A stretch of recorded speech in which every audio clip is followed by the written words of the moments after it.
Welcome back. Not too long ago, I made some improvements to my old workbench, or work table that I keep in the garage to do some of my projects on, most of my cutting and measuring and assembly. But that table itself was built about 10 or more years ago when I had much less knowledge than I do now. So I've been thinking about making a new one. Now, some of the improvements I made to that really helped, like adding the casters on the bottom so that the table was much easier to move around the garage, adding the shelf in the middle underneath between the bottom shelf and the work surface. That was handy too. When I first built it and when I added the casters, I was doing most of my cutting with power tools, and so having it a little higher up I think gave me better control.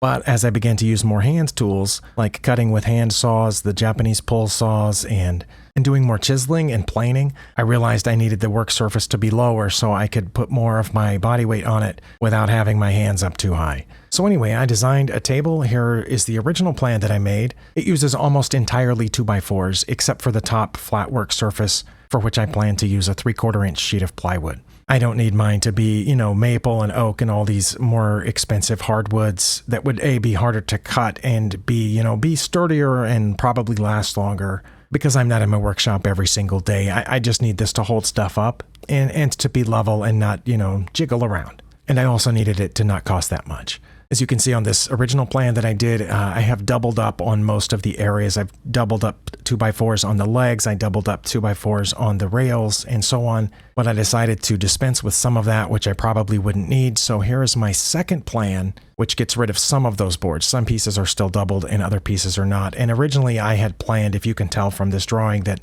to use 2x4s as the surface of the shelf at the bottom.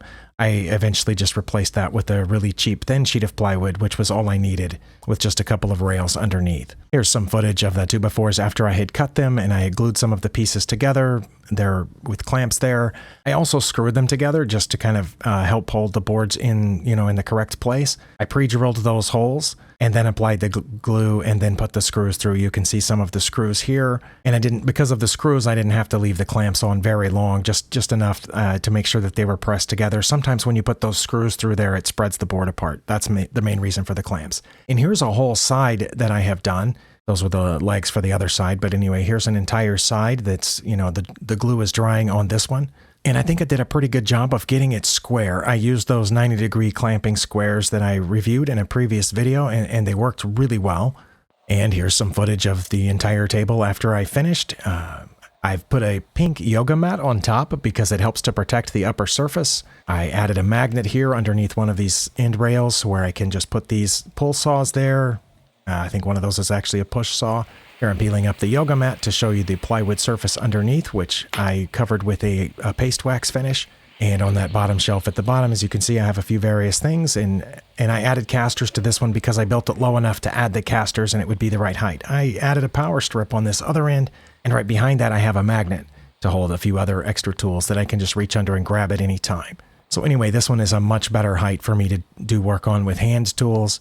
And it's still not so low that I can't use power tools on it if I need to. As I said, it's not expensive, but it is sturdy. It holds what I need it to, and it's at a better height than my old work table, and I think it's put together better. And then just for fun, after I was finished, but before I added anything to it, my son made this video of me hopping onto the table to make sure that it was sturdy.